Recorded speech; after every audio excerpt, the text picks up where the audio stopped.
externo. Bem, pessoal, muito boa noite a todos, sejam todos bem-vindos.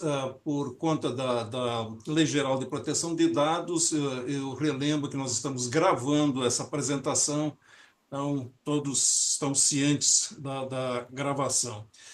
Nós hoje teremos uma interessante apresentação, seguida de uma discussão sobre o acordo União Europeia-Mercosul, que foi assinado recentemente, mas que ainda levará algum tempo para a entrada em vigor por conta de trâmites burocráticos e algumas delongas. Mas eu acho que isso, no fundo, estrategicamente é interessante, porque nos dá essa oportunidade de discutir essa questão. Por isso, eu convidei o nosso amigo Antônio Márcio Bonain, que é graduado em Direito e em Economia, mas, como eu falei, ele é um agrônomo honorário, é professor titular de Economia da Unicamp, transita muito na Embrapa, nós temos o prazer de sempre tê-lo em grupos de trabalho, dividindo pesquisa, dividindo publicações, diversos alunos dele estão na Embrapa. Last but not least, o Guanaim é um excelente chefe de cozinha. Antônio Márcio, você tem aí, deixa eu ver, são 18h23, meia hora tá bom para dar Tá o... ótimo, Oi. tá Então faz ótimo, favor, Décio. Tá pode ótimo. subir a sua apresentação e o palco é seu. Muito obrigado pelo convite, Décio. É sempre desafiador. Vocês estão vendo a apresentação? Perfeitamente. Então, deixa eu mudar aqui, tá? Então, deixa eu. Bom, tá ótimo. Então, gente, eu vou tratar de falar um pouco, uma reflexão com vocês sobre, né, os desafios, oportunidades, né, que as transformações gerais no mercado global agropecuário, né, está provocando sobre o papel mesmo dos agrônomos, né? Então, essa é a reflexão, né? O acordo, o Mercosul, é apenas um pretexto para isso, tá? Então a gente começa lembrando para vocês, né, o papel do central que o agrônomo tem, é um papel provavelmente pouco reconhecido nas análises que são feitas sobre a modernização da agricultura, sobre o sucesso do agronegócio. Raramente, né, se menciona esse personagem como como um agente relevante das transformações. Mas nós sabemos que o agrônomo teve um papel importante, né, tanto na parte tecnológica, seleção de cultivares, manejo de solo, recomendações, mas principalmente, né, ele teve porque ele foi um agente mesmo, né, da inovação. Então, isso eu acho que talvez tenha sido o principal papel, né? O agrônomo, seja como pesquisador, seja no campo, ele foi um agente da inovação, né, que teve o papel na transferência de tecnologia, na capacitação de produtores e até mesmo nesse papel de integrar o campo aos mercados, que é um papel que agora vai ganhando mais relevância, tá? Então, nós temos aqui um primeiro desafio, é como que no contexto de muitas transformações, né, a gente recupera, né, esse legado histórico do agrônomo no Brasil como uma base para a construção do futuro, para o enfrentamento dos desafios futuros. Então, nós sabemos que o mundo está se transformando, né? No caso da agricultura, em particular, a transformação é muito grande, né? Uma transformação que vem com elementos de fora, mas também de dentro, a questão climática, as tecnologias em rápidos processos de transformação, né? Mudanças socioeconômicas, exigências da sociedade. Então, isso naturalmente que provoca uma reconfiguração do papel do agrônomo, não apenas diante do agricultor, do seu cliente, mas na sociedade mesmo, tá? E essas transformações, eu quero sugerir que ela amplia muito o escopo de atuação dos agrônomos. Esse é um ponto que nós vamos refletir, né? Mas eu acho que amplia, o papel do agrônomo fica maior. Então, a impressão é que o agrônomo ele vai deixando de ser apenas um técnico da produção, né, um agente da inovação estrito sensu na agricultura, para se transformar em um agente mais amplo, um agente estratégico de mudança do próprio sistema, que é o que está em curso. Então, nesse sentido, a pergunta que eu acho que é relevante para a gente discutir, né, é se a formação acadêmica atual do agrônomo, né, está adequada, está preparando esse profissional para ser esse agente da transformação em cenários cada vez mais complexos, marcados por grandes incertezas, por grandes mudanças tecnológicas.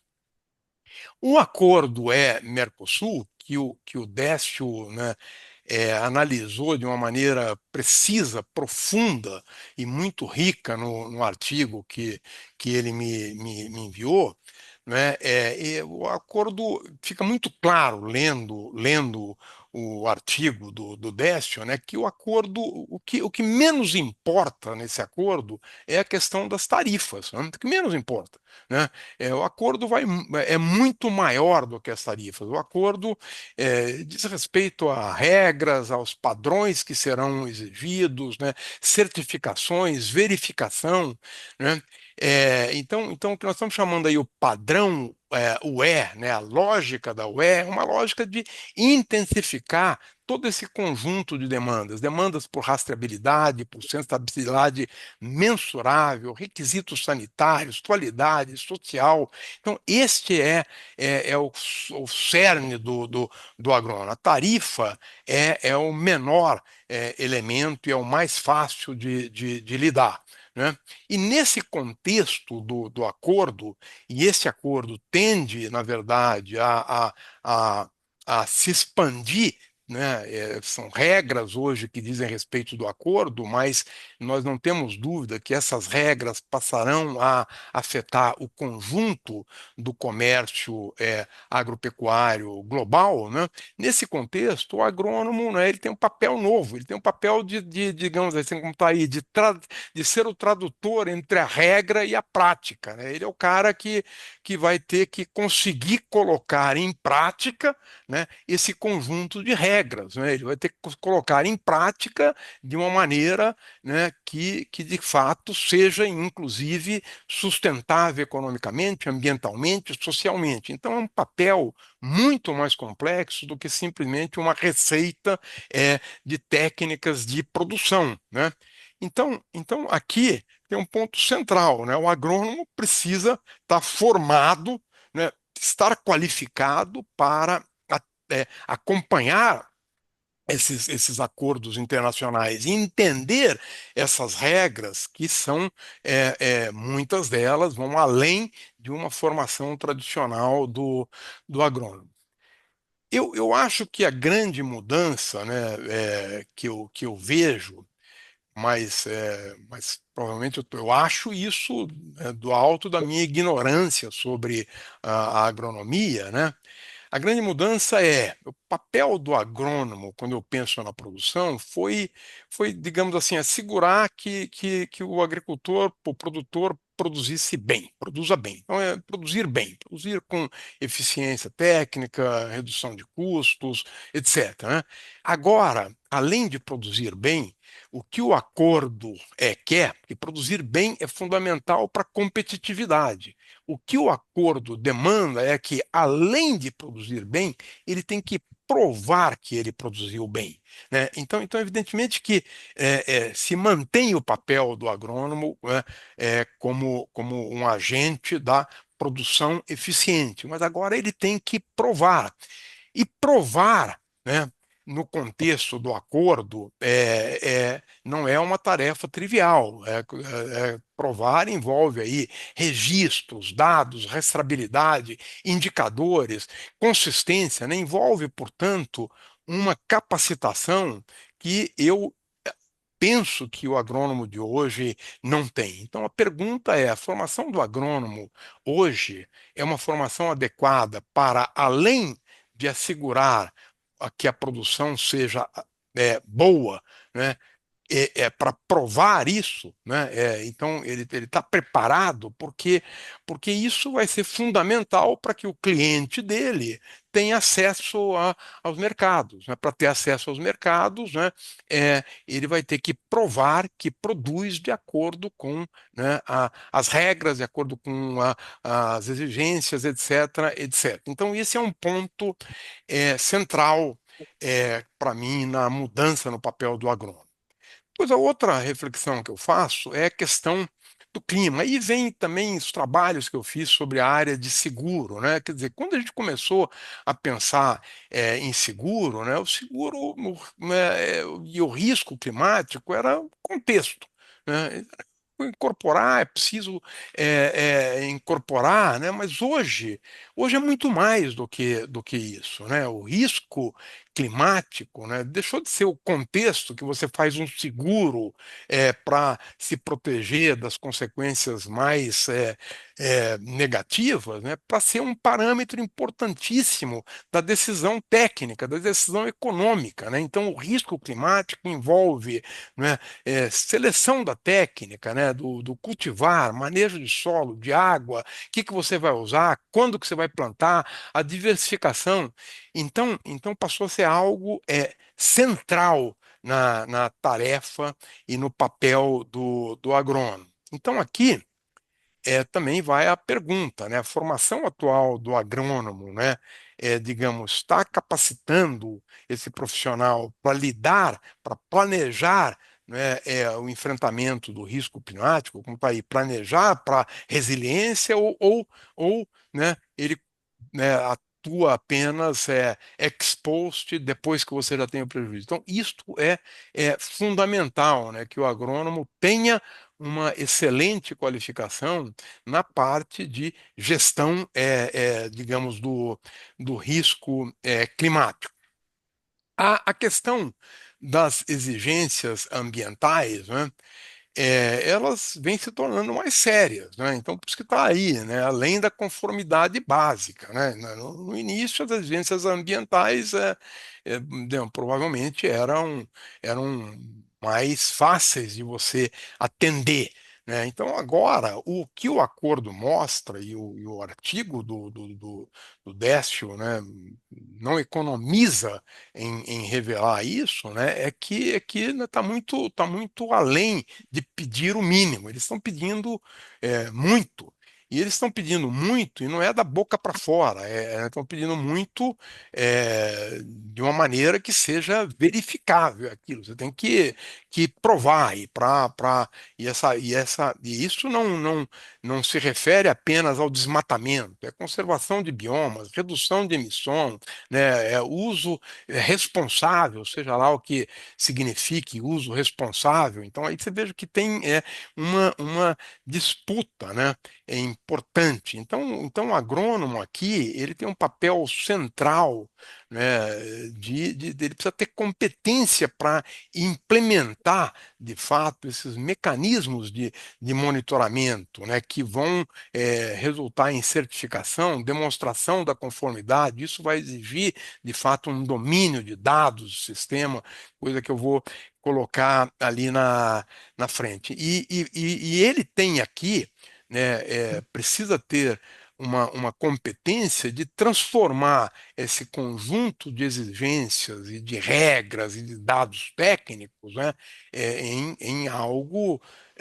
compreensível para o agricultor, não é? Em práticas que sejam mensuráveis, que sejam de fato economicamente sustentáveis. Então a pergunta que a gente faz aqui é se estamos formando agrônomos com competência suficiente em gestão ambiental, certificação, auditoria para atender essas demandas, ou se nós vamos ter o agrônomo como um técnico de campo que vai precisar contratar sempre um engenheiro ambiental, que é uma profissão em expansão. Então aqui vem essa pergunta. A questão da sustentabilidade está no centro do negócio, no centro da competitividade, também como algo muito importante no contexto do acordo, né? Mas a sustentabilidade não é mais só uma palavra, um slogan, uma palavra solta. Essa sustentabilidade tem que estar muito bem mensurada, né, em indicadores efetivos. Você tem que avaliar muito bem quais são os trade-offs, né? Então, a sustentabilidade, né, o que que é a sustentabilidade? Tem que medir essa sustentabilidade. Aí vem a questão, como que eu vou medir, né? O que que conta como evidência? Então, a gente hoje já tem esses debates, né? Como que eu provo que a minha produção é sustentável, né? E como que eu avalio os trade-offs, porque existem, né? Cada decisão técnica.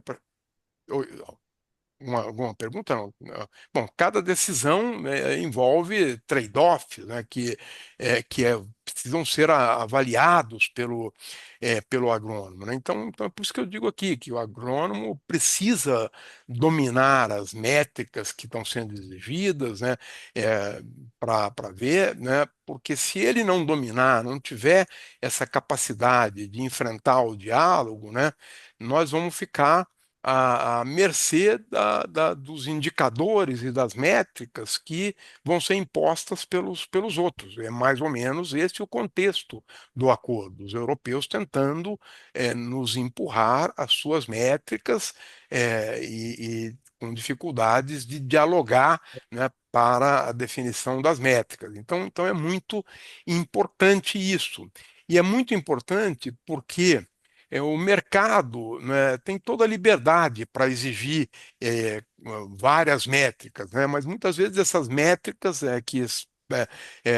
o mercado exige tem muito pouco a ver com a produção, com o sistema produtivo. Então, nós precisamos ter profissionais qualificados para enfrentar essa discussão. Quais são as métricas, né, digamos, agronomicamente sustentáveis, justas, né, e as métricas do mercado que dialogam um pouco com a realidade do campo.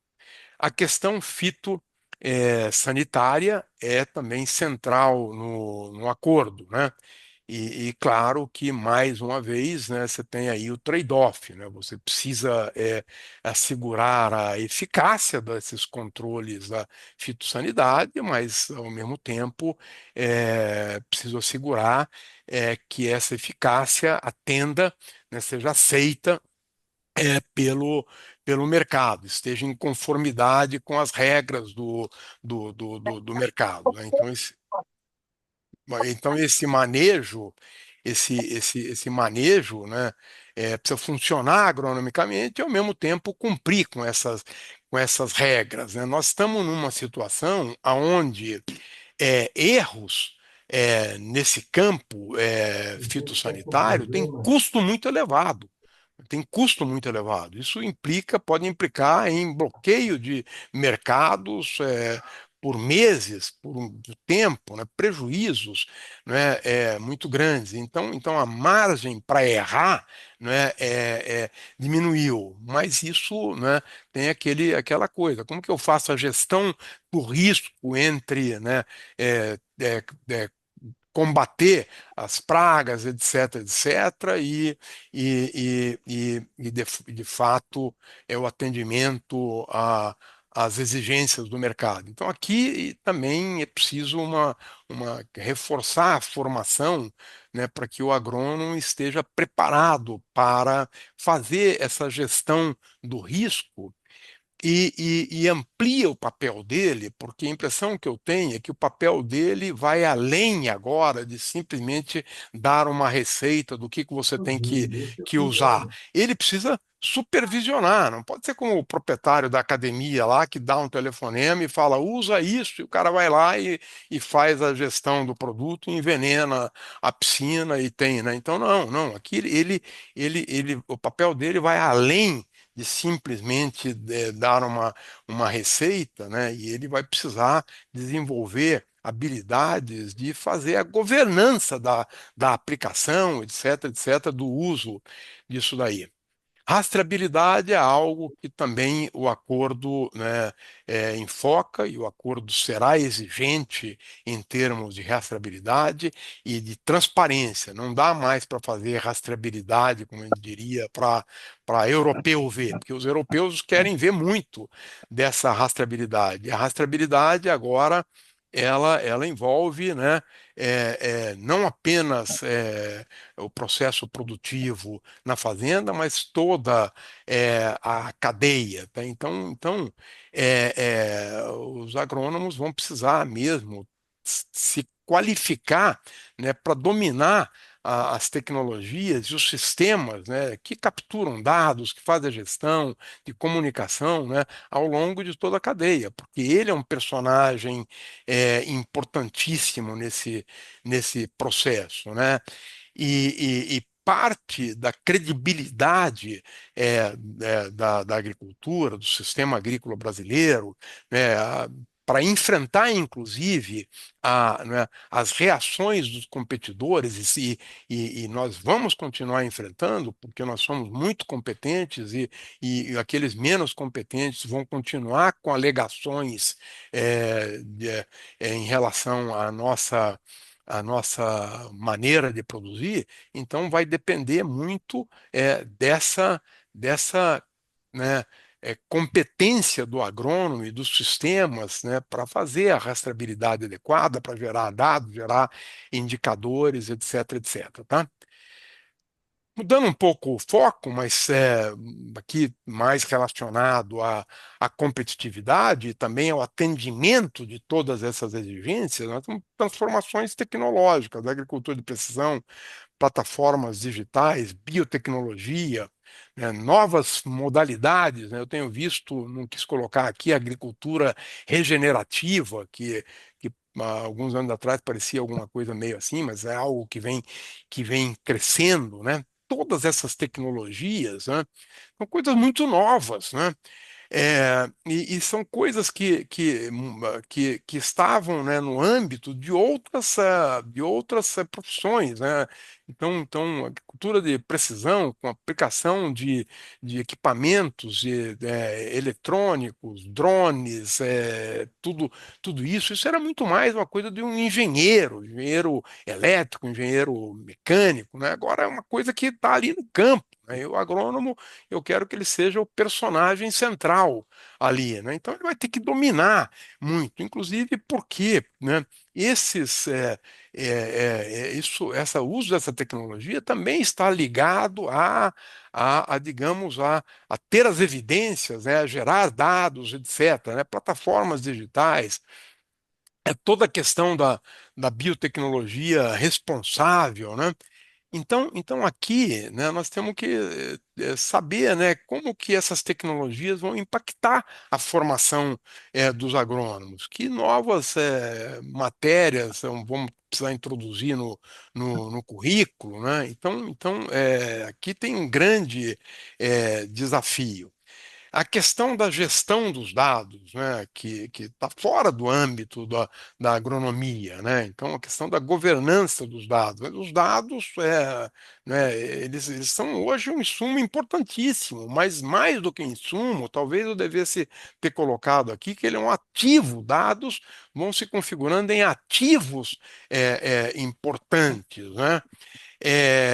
Por quê? Porque no final das contas são os dados que vão permitir que eu, né, comprove que eu produzi bem, que eu atendi às regras, que eu tenho conformidade. E esses dados é que vão me permitir vender para esses mercados, para atender crises, né, atender as auditorias, responder às crises, né? Então aqui né, nós já não adianta continuar gerando dado, né? A gente gera dado, gera dado, gera dado, nós precisamos, né, saber usar os dados, precisamos, né, garantir integridade, garantir que eles são de fato confiáveis, porque não se acredita mais. Nós temos exemplos aqui entre nós, conhecidos, de geração de dados em defesa, entre aspas, da agricultura, que não funcionam. Daí, inclusive, o papel importantíssimo do Conselho Científico de Agricultura Sustentável, que é exatamente, né,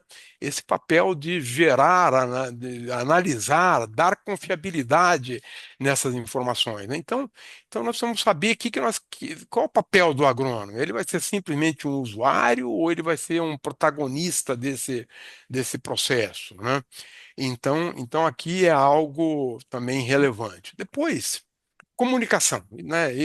Né, coloco aqui né, o agrônomo ele terá que assumir, idealmente, né, o papel, né, central em assegurar a reputação da produção agropecuária. Então, você tem muitas profissões, é isso, o cara assina lá e aquela assinatura dá a reputação, né? Então, uma assinatura que, né, então um agrônomo tem que virar esse cara que assegura a reputação da produção, como sei lá, um enólogo, né, que vende vinhos, que é o enólogo, né, fulano de tal, conhecido, que está lá na vinícola, né? Então, o agrônomo tem um pouco esse papel. E, nesse sentido, a comunicação uma competência essencial para isso, né? Porque ele vai ter que se comunicar não apenas com o produtor, com o peão, mas com a indústria, com o mercado, com os agentes de governo, né? Então, ele precisa desenvolver capacidade de comunicação, habilidade. Não dá mais o agrônomo caipira que não sabe falar, né? Então aqui você tem um desafio enorme. Como que você vai ensinar isso para o agrônomo, né? Como eu digo, sem fazer um curso de oratório, porque é uma habilidade que precisa ser desenvolvida, né, plenamente, né? E vai ser um diferencial competitivo do agrônomo de dominar essa habilidade. Depois tem um elemento que também está no acordo, que nós não podemos esquecer, que é a questão social.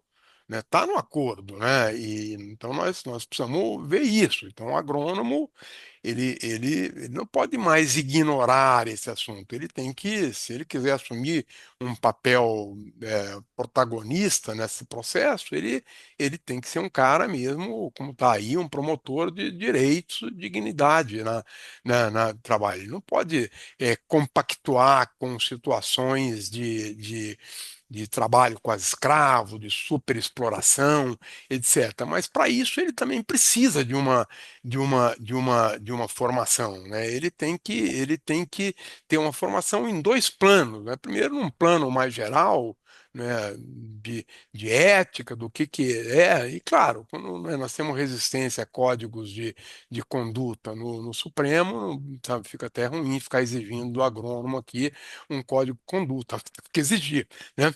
Mas ele precisa ser qualificado para isso, ele precisa conhecer as regras básicas para poder identificar, para poder fazer cumprir, né? Então isso é muito importante. Como que a gente vai integrar isso à formação do agrônomo, né? A formação desse profissional que eu estou agora pintando é uma formação que tem que ser multidisciplinar, né? Ela tem que ampliar as fronteiras, né?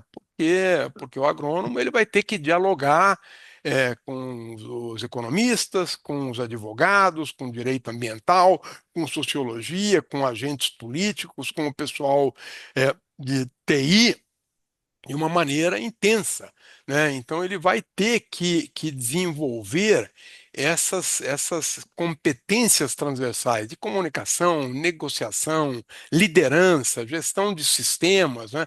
Tudo isso vai ser muito importante na formação do agrônomo, tão importante quanto, né, a formação técnica tradicional, né? Então, né, diz que o agrônomo bem-sucedido, né, como está aí, é aquele que vai, de fato, né, conseguir transitar essas diferentes linguagens, diferentes culturas, em diferentes contextos, né? Então, a questão é se nós estamos preparando os nossos profissionais para isso e o que a gente está fazendo. Então, já quase chegando ao final, eu fico olhando aqui para a direita porque vocês estão aqui na direita, né? Então eu fico olhando aqui para para vocês, tá? Mas então já chegando ao final, né, o currículo dos agrônomos para atender tudo isso, ele tem que incorporar não como matéria secundária, não pode ser aquela coisa como a gente tem economia para engenharia, que o cara vai lá, tem 2 meses de aula, e não está nem ligando para o curso, porque é um curso que na própria faculdade de engenharia eles desprezam. Então não pode, né? Ele tem que ter um currículo que incorpore mesmo, né, esses elementos de regulação internacional, sustentabilidade, tecnologia ambiental, biotecnologia, tudo isso, né? Como eles estão lidando com um mundo que está em transformação tecnológica muito rápido, né? Tem que ser incorporado mesmo a ideia de que uma formação continuada. Isso exige mesmo, né? Despertar o interesse não apenas do agrônomo, mas também das instituições, das empresas nas quais eles estão trabalhando, né? Que isso vai ser fundamental, né? E aí, para isso, nós vamos ter que fortalecer instrumentos que assegure isso, de parcerias, visitas, cooperação técnica, como algo muito mais cotidiano do que isso, né? Então, a pergunta que fica aqui é se as nossas instituições estão se preparando, estão dispostas a promover essas mudanças, né? Então, aqui fica a questão, né? Que agrônomo que o Brasil quer formar para a próxima década, né? Esse é um ponto importante, né? Porque nós temos discutido muito sobre o passado, né? E estamos pensando pouco no futuro, né? Eu não acho que a universidade brasileira, em grande medida, esteja formando profissionais para o futuro, né? Muito do que eu conheço, né, os cursos continuam exatamente como eram há 20 anos atrás, há 30 anos atrás, né? Em alguns casos, inclusive, dando os mesmos manuais. Então, nós precisamos uma reflexão sobre que agrônomo que a gente quer formar. Evidentemente que nós podemos formar um agrônomo que seja, né, um peão de campo. Tudo bem, isso é mais fácil. Então, vamos continuar mais ou menos fazendo o que nós estamos fazendo. Um grupo pequeno desses agrônomos vão ser pesquisadores como Amilcar, Décio, né, Mentem e outros, né? Mas a grande maioria vai virar peão, né? Mas eu acho que aqui tem o que nós estamos falando é o seguinte: tem um contexto que amplia a possibilidade de atuação do agrônomo, né? Porque ele sai, ele tem exigências que vão, como estou falando aí, da fazenda para a cadeia, né? Do manejo direto para uma coisa de governança, né? Evidências, estratégia, então tem um papel muito grande, né? Então, isso implica que a formação do agrônomo continue sólida, né, na ciência agronômica, mas ela agrega gestão de dados, regulação, economia, comunicação e outras, né?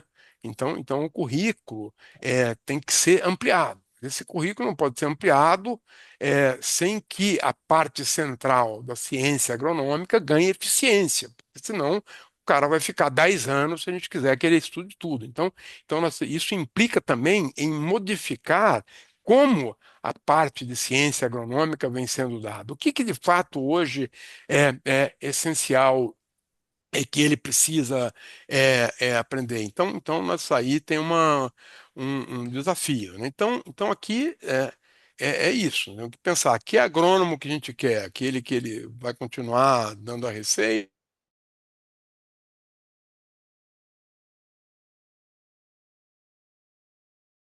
Então, dessas transformações, né? Então, em síntese, né? Então, eu acho que um acordo é um pretexto, né, um pretexto importante, né, mas ele chama a atenção de que nós precisamos preparar os profissionais para enfrentar essa nova realidade. Essa nova realidade é uma realidade muito mais exigente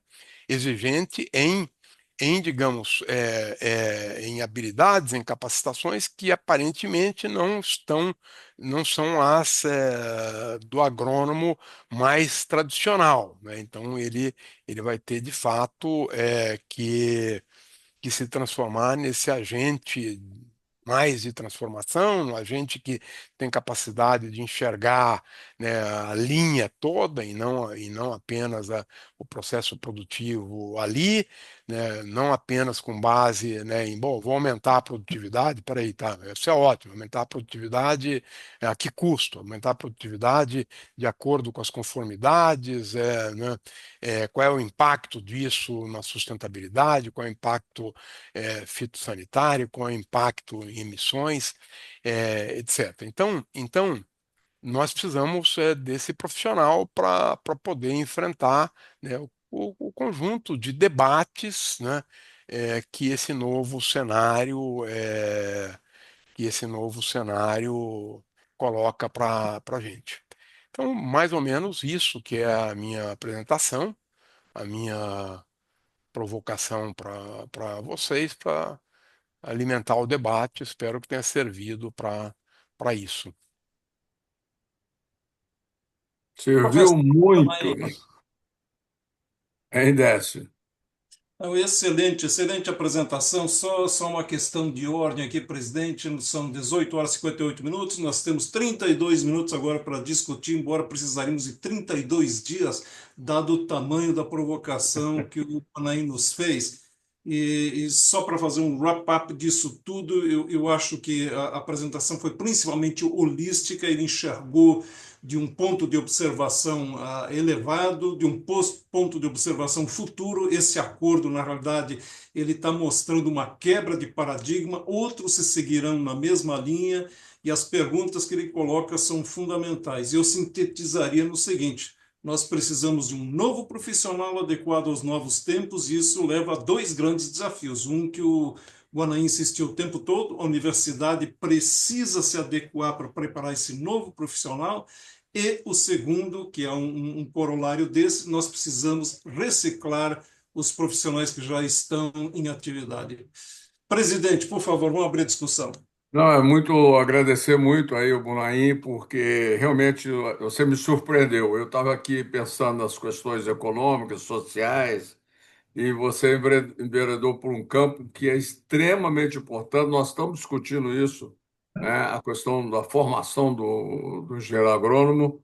Nós estamos discutindo esse tema na nossa academia. Temos até uma comissão debruçando sobre isso, né? Então, você nos atualizou muito e foi belíssima a sua fala.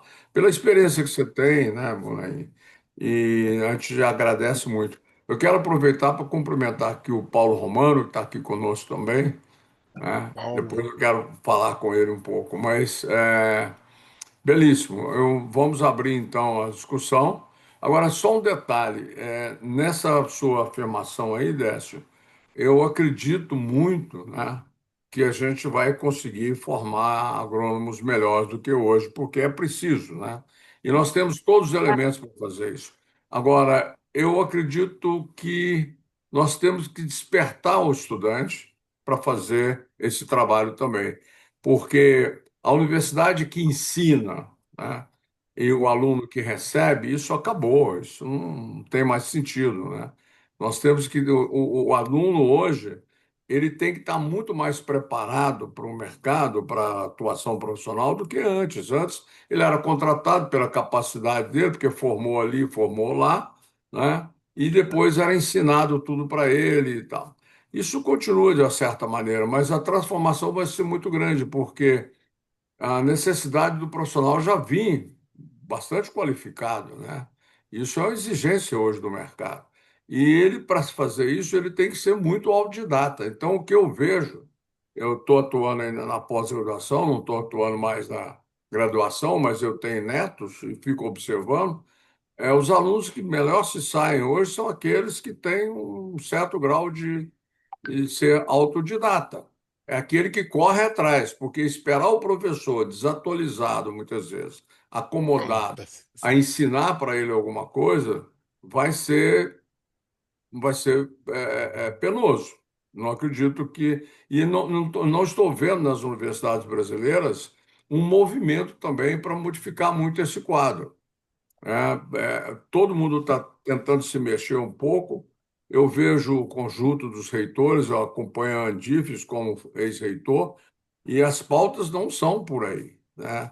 Não há essa preocupação, até há preocupação, não há nenhuma movimento nesse sentido de transformação, de adaptação das universidades ao que precisa ser feito. Não vejo isso nas universidades brasileiras, infelizmente, aonde eu acho que o protagonismo dos estudantes vai pesar muito, aquele estudante autodidata, porque hoje tem condição de ser autodidata, né? Mas vamos lá. Décio, comandei para nós as perguntas. Quem quiser fazer uma observação, uma pergunta, por favor. Essa palavra em aberto. O Amilcar. Obrigado, presidente. Bom, primeiro queria cumprimentar o nosso Boinaí, Tuca, para os mais íntimos, né? Realmente eu esperava, a partir do texto que o Décio divulgou, um outro tipo de abordagem. Mas fiquei surpreendido, mas bem surpreendido, assim como os demais. Eu diria que o engenheiro agrônomo, historicamente, ele tem tido vantagens vis-à-vis outras profissões no encarar essas novas realidades. Por quê? Porque eu nunca me arrependi de ser agrônomo, entende? O agrônomo tem uma formação essencialmente eclética, que vai desde a rocha profunda, entende? Geologia, né? Até o cosmo, estuda clima, entende? A partir de fenômenos cósmicos, entende? E sempre passando por cadeias produtivas, por sociedade, por produção vegetal, produção animal, comercialização, tudo isso. Então, eu creio que essas disciplinas que fazem parte do nosso currículo, elas têm alguma fundamentação que facilitam essa, digamos assim, esse ajornamento, essa atualização que o Evaldo fala, que nós devemos sofrer. Você, quando falou da questão da comunicação, eu me lembro bem que nas aulas de extensão eu, eu aprendi os fundamentos da comunicação, entende? Na cadeira de extensão rural. Ou seja, e assim como economia, os fundamentos de economia e economia rural, e por aí vai, engenharia, etc, etc. Então, é uma vantagem enorme que eu creio que nós temos vis-à-vis outras profissões. Agora, bom, em relação a questões, é, eu diria, críticas atuais, como a questão climática, entende?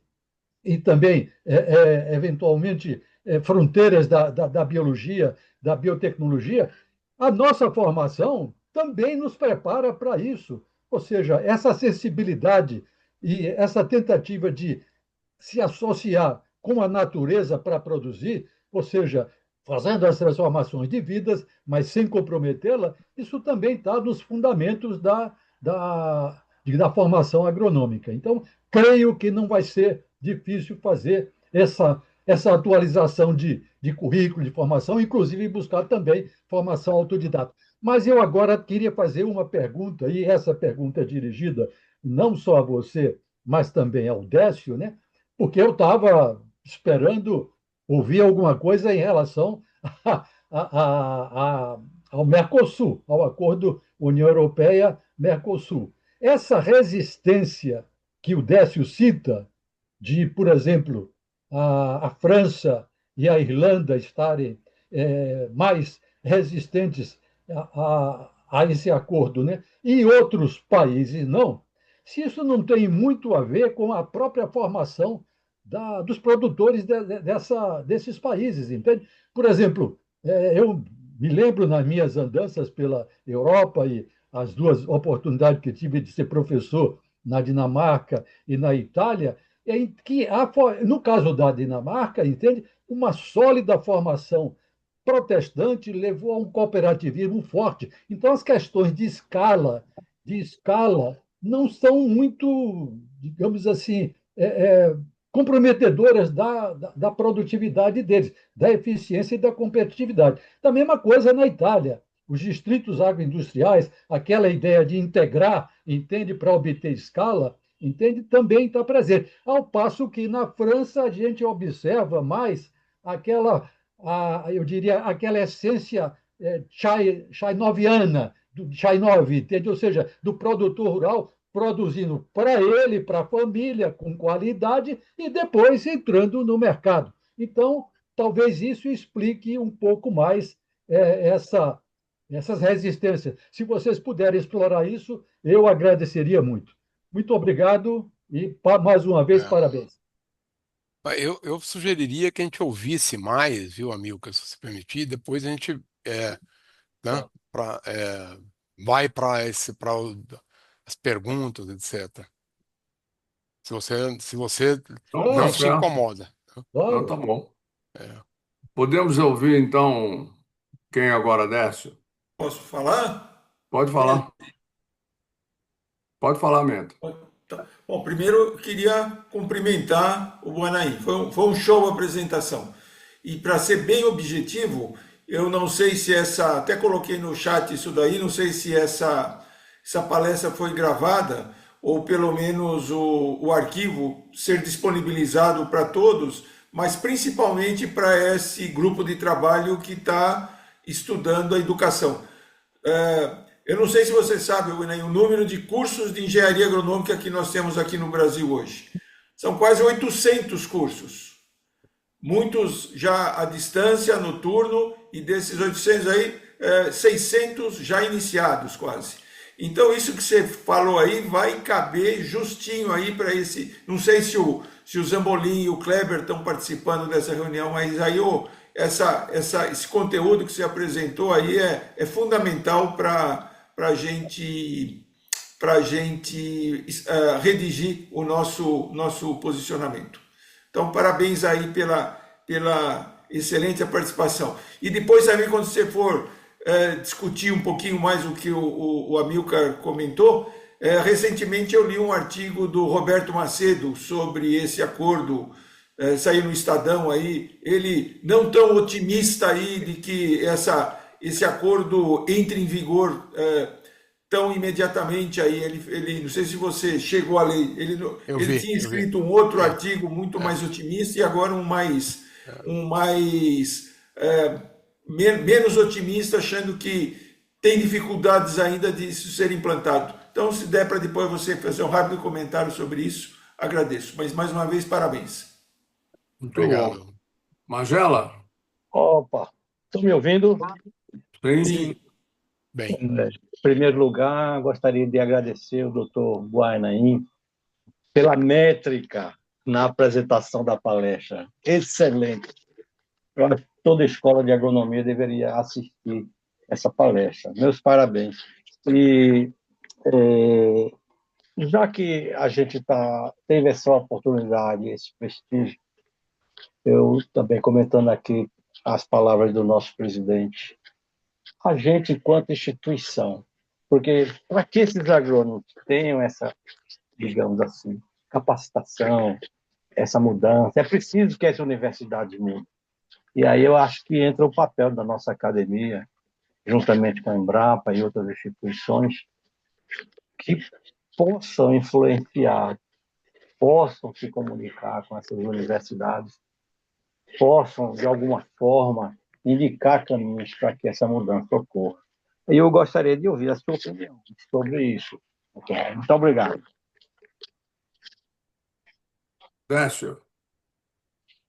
Perfeito. Aproveitando o gancho do professor Geraldo e a própria fala do Evaldo anteriormente, instituições públicas são mastodônticas, elas vão devagar. A própria menção que o presidente Evaldo fez da DIFES mostra isso. Nós temos dificuldade de caminhar, via de regra, somos reativos e sob muita pressão. A exposição do Bonaim foi claríssima, foi meridiana, dá para entender perfeitamente, e a captura que o Mencken fez também é interessante.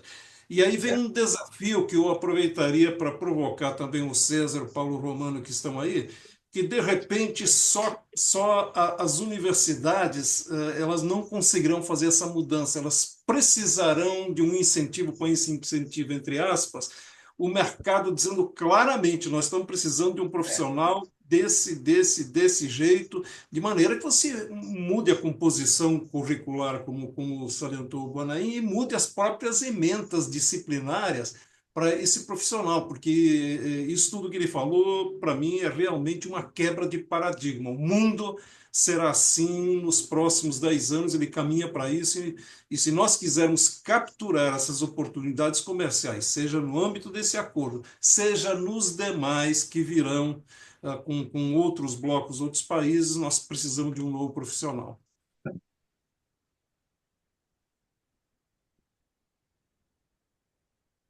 Bom, Bonaí, pode então responder. vamos lá. Bom, obrigado, gente. Ainda bem que vocês gostaram. É, como diz, eu se esforcei, né? Depois eu mando a apresentação, Mentem, para você e para todos, né? Uma Décio sem. Veja, em relação ao acordo, viu, Amilcar, o Décio, assim, claramente ele me disse, olha, eu não quero que você fale sobre o acordo. Entendeu? Eu quero que você fale sobre, né, a relação do acordo com os agrônomos. Então, eu não entrei mesmo no acordo, e depois o artigo do Décio, eu acho que, né, tá tudo ali. Assim, em relação, explicando o que que é o acordo, para mim foi, né, foi muito bom, porque eu estava com preguiça de ler o acordo, e aí sempre pedem a opinião da gente. Eu tendo a achar também que o acordo não vai ser implementado com essa facilidade. Eu tendo a achar que os ganhos para a agricultura brasileira serão menores do que o que estão sendo estimados. E ao contrário do que muitas vezes eu leio, eu acho que quem pode se beneficiar mais do acordo é a indústria do que a agricultura. Porque vamos pensar, né? Qual é a capacidade de expandir e a produção, a exportação de soja, milho para a União Europeia? Nós temos ali uma capacidade de expandir. Tá, vamos aumentar um pouco do açúcar, que tem uma cota, né? Frutas, legumes, já estamos exportando, vai continuar aumentando, não é isso? Hoje a limitação de exportar mais fruta não é necessariamente a tarifa, tá nas conformidades, está em a gente ter acesso às cadeias de distribuição. Isso é que é muito mais importante, né? Ter o comprador que faça a distribuição, que compartilhe esse risco com a gente, né? Então nós não podemos esquecer que até muito recentemente o Brasil não era bom de exportar, porque você ficava 2 anos para fazer um negócio com um importador europeu, e aí de repente o preço aqui ficava melhor, você simplesmente ignorava o comprador e passava a vender aqui, né? Então esse aprendizado de cumprir contratos, de abrir mercados, é um aprendizado novo. Eu não acho que a restrição de acesso à Europa fosse fundamentalmente tarifa, são as outras, né, que continuam e que nós vamos ter que explorar. Por isso é que eu vejo que a gente se preparar para atender essas exigências faz todo sentido, né? Isso devia ser internalizado como uma pauta do nosso interesse e deixar de ser colocado como uma pauta que uma exigência, uma imposição de importadores porque tem medo de competir com a gente. Eu não gosto nada desse discurso. Pode ser que essa seja a realidade, mas eu falo, não, não me interessa o que eles são.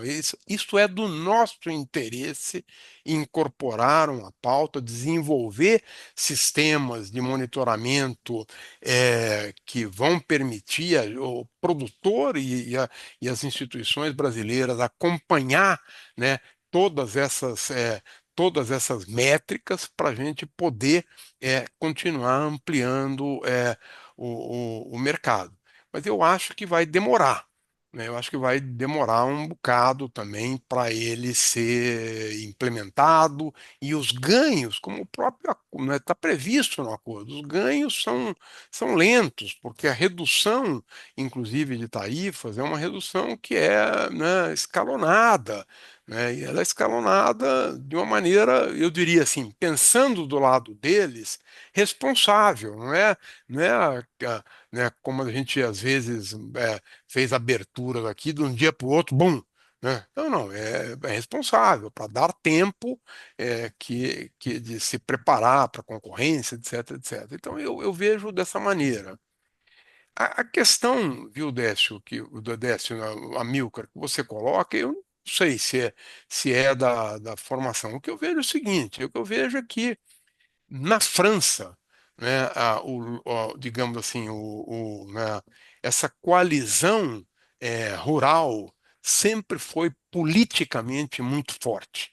Né, e essa coalizão rural, né, é, é, vem, vem sentindo, né, digamos, a pressão, vem sentindo a pressão, mesmo sem a abertura, né, eles vêm sentindo a pressão, né, o nível de vida do agricultor francês, né, vem caindo, né, os mecanismos de proteção da União europeia não têm sido suficientes para manter. Eles estão sentindo um esvaziamento da zona rural cada vez maior. Isso vem acontecendo. Então, essa é uma reação que me parece natural por parte, olhando do parte deles, falar, poxa, vem aqui, né, um competidor que ameaça meus interesses. E eu, então, vou reagir a esse competidor, né? E eles têm poder político para fazer essa reação. E na Itália, por exemplo, isso é menor, né? Porque se você for ver, né, a agricultura do Mercosul ameaça muito menos a agricultura né, italiana do que a francesa. Inclusive porque em muitos itens, né, a Itália valoriza muito mais o local do que a França, né? Então os caras não vão continuar, não vão deixar de comer a bisteca fiorentina, né, legítima para importar, né, a carne brasileira, mas eles vão ficar contentes de melhorar a importação de carnes nobres argentinas e brasileiras para outros itens, mas eles não fazem isso. Eles não vão sofrer concorrência da gente em todos os embutidos que são importantes, nos queijos, nos vinhos. Então, quando você olha a agricultura italiana, ela, digamos, é menos vulnerável a essa concorrência. A francesa é mais vulnerável, então eles reagem a isso. Eu acho que pode atribuir a razão que você quiser, mas no fundo é economia. Eles sabem que terão um competidor. Eu tenho a impressão que eles exageram o impacto que essa concorrência seria exercida, né? Mas, por precaução, vamos ser contra. Não vou arriscar. Entendeu? Então é melhor eu exagerar e ser contra a concorrência de vocês do que depois você falar, puxa vida, eu não achei que ia ser tão pesado assim. Então é esse o fundamento da resistência. E aí, nisso se utiliza todo tipo de argumento possível, né? Alguns dos argumentos, como, como está muito bem escrito no artigo, tem fundamento, né? Alguns têm, outros não, né? Mas tudo isso tem que ser discutido, né? Mas eu acho que vai ter essa resistência, e a resistência agora começa no plano cultural. O que eles vão cada vez enfatizar mais é a importância do local, do modo de produção, da sanidade, desses elementos. Então, a concorrência vai ser para anular, vai ser essa. Tá entendendo? Quer dizer, o nosso produto tem um valor agregado porque vem do nosso camponês, vem do nosso campo, vem da nossa região, tem história, tem cultura, e esses que estão vindo de lá são genéricos. Tá entendendo? Então eu acho que é por isso que é importante a gente desenvolver, não é, para a maior parte dos produtos, essas certificações, esse processo produtivo, porque nós precisamos transformar o nosso produto, agregar o valor local. Nossas mangas têm que levar um cheiro de manga rosa cantada pelo Alceu Valença. Tá entendendo? Então é isso, sabe? Porque essa vai ser a nossa arma, né? A concorrência, a competitividade não será apenas no preço. A competitividade vai passar pelo produto do Mercosul, pelo produto do Brasil, né? Ser apresentado como um produto de qualidade. Eu não estou falando das commodities, né? Mas entendeu? Então é isso. Nós vamos ter que conquistar o café, mostrando que o nosso café hoje é melhor do que o colombiano, é melhor do que o Costa Rica, é melhor do que o de Honduras, né? Então isso nós vamos ter que demonstrar. E para demonstrar isso, nós precisamos ter todas essas métricas de certificação, etc, etc, etc. O Anaim deixou muito pouco espaço para eu completar o Amilcar. Eu concordo aí com 98,9% que o Bornaim falou, só reforçando alguns aspectos aí. No caso da França, é um lobby politicamente forte, é sim, Peraí. com fundamentos conservadores muito fortes. Eles estão enfrentando esse problema de redução de renda no espaço rural, estão enfrentando, como nós enfrentamos aqui também, mas com outras pinturas, a sucessão rural. Via de regra, na média, o agricultor europeu é um agricultor part-time e de idade avançada, então isso está pegando lá. Também acho, concordo com o Guanaí, esse acordo, ele já foi previsto para ser escalonado e só não estava previsto nesse momento a entrada em vigor retrasada, porque aconteceram esses problemas que nós vimos aí na imprensa, mas não podemos esquecer um fator conjuntural importante, o que é que precipitou a assinatura dele, que foram as atitudes do presidente Trump, principalmente os tarifaços, a insegurança que ele criou e a necessidade de uma resposta por parte da União Europeia. Nós temos 5 minutos, mas o César, eu gostaria de ouvir uma opinião de alguém de fora da comunidade acadêmica aqui. Como é que você, como empresário, enxerga essa postura do Guanaim? Eu não sei se eu estou com som, vocês estão me ouvindo? Sim. Vamos. Vamos sim. Então eu vou sair totalmente do que foi falado. Eu gostaria de trazer especificamente a agricultura tropical. Nós somos únicos no mundo. Nós hoje estamos fazendo biodiesel no país inteiro. Nós estamos numa escalada vertiginosa de etanol no Brasil inteiro. E nós estamos produzindo no mínimo 2 safras, pelo menos 3 com pasto. Então, a nossa situação, particularmente, é assim, vertiginosamente diferente e melhor do que a do mundo todo. Então, eu acho que não adianta a gente sair falando que a gente é melhor, que a gente é isso, que a gente é aquilo. A gente tem que saber aproveitar. Por exemplo, ainda hoje eu li que tem máquinas novas para serem utilizadas no campo para usar etanol. E o etanol está sendo produzido em cada município deste país. Então, o etanol vai derrubar a gasolina, porque a gasolina tem que ser levada para lá, de alguma maneira, o biodiesel também. E esses produtos, eles dão suporte para produzir as carnes, que podem se espalhar pelo país todo.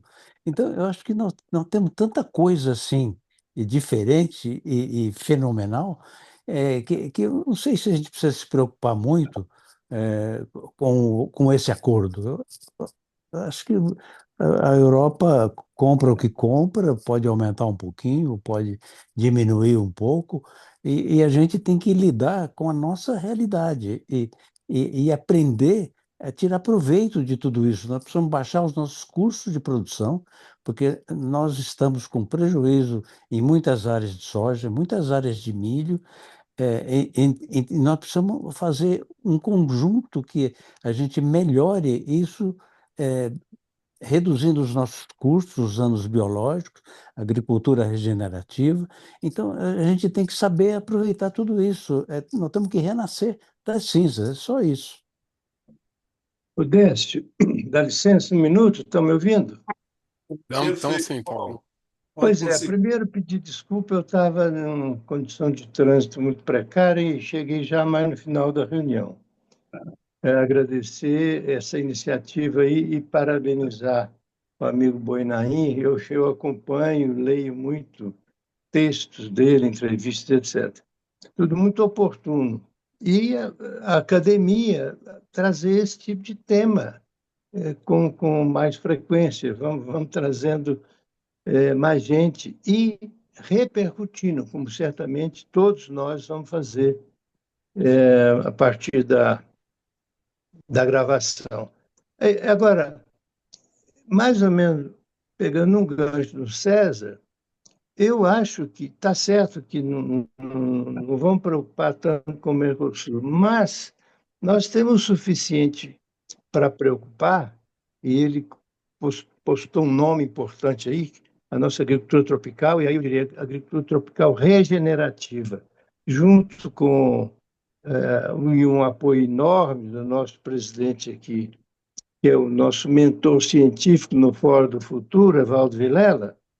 A gente está avançando nessa temática da agricultura tropical regenerativa, baseada sobretudo em experiências fortíssimas do GAAS, Grupo Associado de Agricultura Sustentável, que tem 20 anos aí de escala e com um suporte científico muito grande. Claro, aí tem toda a experiência, isso não nasceu agora, que veio do plantio direto, integração lavoura-pecuária, etc, etc. O que eu vejo é o seguinte, é que nós temos pressão suficiente na agricultura para fazer grandes mudanças só com a nossa população urbana cheia de exigências. Muito do que a Europa tem de imagem da agricultura brasileira é que vai daqui, né? Principalmente da juventude, e muitas instituições, e a gente tem feito o dever de casa. Agora, o que o Boinain propôs, do que eu ouvi no final, é importantíssimo. Nós estamos pensando ainda no passado ou no máximo num presente que está sendo rompido ou quando não foi efetivamente. Por quê? São rupturas coligadas, são várias rupturas. Então, ia começar daí a nova formação do engenheiro agrônomo, o Décio fala, as instituições são lentas, é isso. E os processos são rápidos. Esse é um ponto. Acho que, viu, Evaldo, você e outros aí que estão na linha de governança do, da ABICA, eu vejo que é um compromisso grande que todos nós devemos participar. O Instituto Fora do Futuro, um legado do Paulinelli, está propondo, estamos discutindo agora com a Embrapa, temos um apoio assim, singelo, mas explícito do Banco Mundial, a gente formatar uma coisa simples, nada de estrutura complicada, uma rede. O Evaldo ajudou a cunhar o nome, uma rede de construção de futuros para o agro tropical sustentável. Porque não dá para fazer tudo de uma vez. Mas vou pedir a vocês que me permita dizer o seguinte: a gente tem que provocar alguma ruptura. Por exemplo, hoje está na mídia, né, a questão de médicos, também centenas de faculdades aí. No caso da agronomia, muitas também, que talvez que não vão dar conta de dar um resultado. A ABIC assumir posição, né, eu diria, em forma de contribuição, não é outra coisa. Então, eu peço desculpa por isso aí, quero ouvir na calma, e acho que foi uma contribuição magnífica que nós tivemos do Boinain essa noite. Obrigado. Muito obrigado, Paulo. Obrigado, Paulo. Nós estamos às 19 horas e 33 minutos. Se houver mais alguma intervenção, se não, pediria ao presidente Evaldo que fizesse a locução final. É de agradecimento, né? Viu, Tuca? Muito bom você ter estado aqui conosco. E você viu que a sua apresentação foi um sucesso, ou seja, você enveredou por um campo específico, né? Com muita propriedade, assim, trazendo uma linha para o futuro nosso, né? Porque o que nos preocupa muito não é nem tanto o presente, como disse o César. A gente tem fortalezas, né? Nós temos qualidade, nós temos muita coisa boa. Agora, o que preocupa muito é que o país parece não estar muito. A governança nossa, né? Vamos dizer, não é o produtor simplesmente, não é o empresário, mas e nem o acadêmico, mas o país em si, principalmente a partir dos governos, não estão nos preparando muito para o futuro, né? E esse futuro não é um negócio, já chegou, já está aqui conosco, né? Não é um negócio que vem amanhã, ele já veio ontem. E a gente precisa, né, muito de reforçar a formação de pessoas, né, e também nos colocarmos a favor do desenvolvimento de novos conhecimentos, né, que é a ciência. A gente está com exemplos aí extremamente despreparados para o momento, né, com os próprios INCTs, que foi uma pérola num dado momento, e que de repente não tem continuidade. Mas como pode um negócio desse, né? Nós precisamos de tanto conhecimento para fazer inovação disruptiva e não ficar na mão do estrangeiro, né? Totalmente, né? A gente vai ficar na mão, mas não precisa ser totalmente, a gente precisa de uma soberania tecnológica. Então a gente não vê esses movimentos nesse sentido do parte do poder público, né? Das autoridades públicas desse país. Mas reuniões como essa, né, e apresentações como essa, nos dão assim, a certeza de que cada um pensando, né, nesse conjunto, a gente tem soluções. Sim, o Brasil tem soluções, tem caminhos. É uma questão da gente acertar o passo para poder atingir, principalmente a questão da capacitação do engenheiro agrônomo, que nos preocupa muito. Eu vou pedir até ao Menter. Viu, Menter? Você ficar mais um pouquinho aqui, porque eu quero ter uma conversa com você sobre essa questão da comissão que nós nomeamos para apresentar, assim como a medicina está fazendo, nós estamos fazendo também aqui na nossa academia, mas tem uns acertos que eu preciso conversar com você logo depois que acabar aqui. Pode ser? Com todo o prazer. Bom, Tá bom. bom, gente, da minha parte, quero agradecer vocês, né, a generosidade de vocês terem me ouvido, terem é, dito que gostaram da apresentação, né. Isso me alegra.